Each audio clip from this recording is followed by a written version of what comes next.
apa yang selama ini kita pahami, terapi ozon ini diberikan berbagai cara. Tapi di sini kita menerapkan cara cuci darah. Di dunia dipopularkan dengan namanya EBO atau dengan dari singkatan Extracorporeal Blood Oxygenation and Ozonation. Cuci darah ini di Malaysia sudah digunakan sejak tahun 2000 lagi, di mana kajian klinikalnya telah dilakukan pada tahun 1999.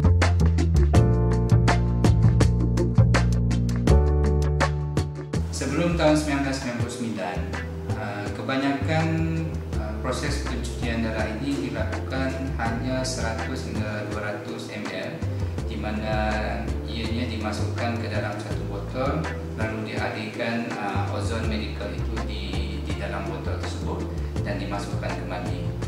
Tapi sejak tahun 1999 atau tahun 2000 di Malaysia, kita telah melaksanakan proses pencucian di mana darah yang dikeluarkan lebih banyak dibandingkan dengan sebelumnya.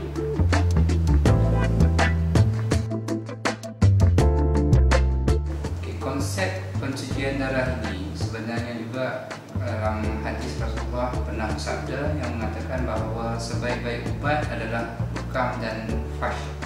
Fash ini adalah merupakan mengeluarkan darah dari tubuh.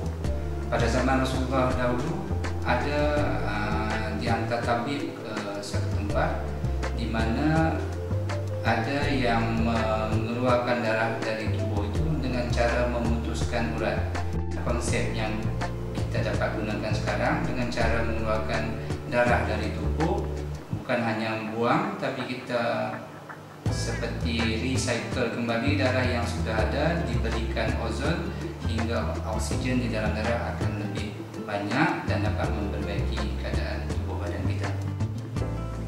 Sebelum saya menjelaskan mengenai pentingnya terapi ozon atau cuci darah, terlebih dulu saya menceritakan bagaimana kemungkinan kita mendapat penyakit sekarang ini. Sejak 50 tahun terakhir ini, salah satu penyebab penyakit pada saat sekarang ini adalah terdiri daripada radikal bebas. Radikal bebas ini merupakan suatu yang kita dapatkan akibat daripada proses pemakanan kita sendiri dan juga dari pencemaran alam sekitar. Radikal bebas ini adalah dalam bentuk yang kita di dalam darah kita akan menyebabkan terjadinya penimbunan toksik yang dalam bentuk seperti kolesterol, asid urik, gula yang berlebihan dan sebagainya. Dengan adanya radikal bebas di dalam badan kita ini, inilah yang akan menyebabkan penyakit seperti penyakit jantung, darah tinggi, kencing manis, gout dan sakit kepala. Dengan penyakit ini, akibat daripada radikal bebas, kita perhatikan akan terjadinya satu proses penurunan oksigen, antioksidan juga ikut menurun, serta sistem akan lemah. Maksudnya di sini oksigen dan antioksidan ini adalah di dalam darah, di mana darah ini akan memberi makanan keseluruhan pada badan kita. Dalam keadaan yang menurun ini akan menyebabkan sistem kita jadi lemah. Cuci darah ini merupakan suatu terapi ozon yang komplement dengan terapi lainnya. Maksudnya terapi lainnya ini adalah terapi dengan ubat-ubatan yang didapatkan dari hospital ataupun klinik. Apa yang kita maksudkan dengan cuci darah ini adalah kita harapkan terjadinya peningkatan pada oksigen, peningkatan pada antioksidan, di mana dengan kedua-duanya meningkat akan menimbulkan sistem di dalam badan kita akan diperbaiki. Apabila sistem kita diperbaiki, kita mengharapkan akan terjadinya suatu proses penyembuhan penyakit itu sendiri.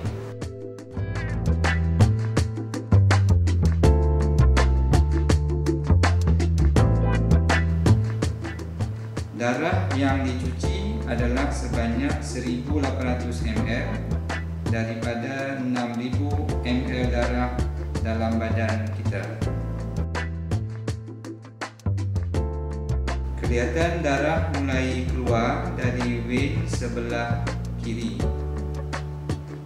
Darah yang keluar ini dibantu oleh pump dengan aliran 30 ml per menit. Seterusnya, darah akan mengalir ke dalam tabung dialyzer untuk proses penapisan. Selepas darah ditapis, darah akan dicampurkan dengan udara ozon medikal yang dikeluarkan oleh mesin Arifman Ibusir. Darah yang sudah ditapis itu kemudiannya dioksigenasikan dan diozonisasikan, lalu dimasukkan semula ke vein yang kanan. Semasa proses pencucian darah, kita juga dapat melihat plak-plak kolesterol yang pada awalnya tersekat tadi. Plak-plak ini akan terperangkap di dalam dialyzer. Di dalam proses pencucian darah ini juga kita dapat melihat perbezaan darah yang keluar dan juga darah yang masuk kembali ke dalam badan.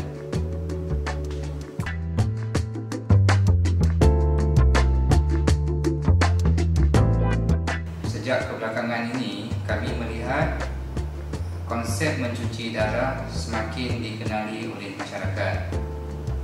Atas dasar itu, kami berharap akan membuka banyak cawangan lagi di seluruh Malaysia terutamanya.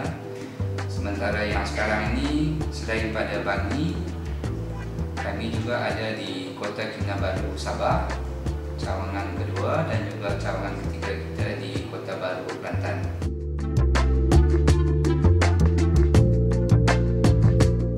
Harapan saya, dengan teknologi terapi ozon yang terkini ini, kita sama-sama dapat mengekalkan keadaan kesihatan dan juga dapat membantu proses penyembuhan penyakit.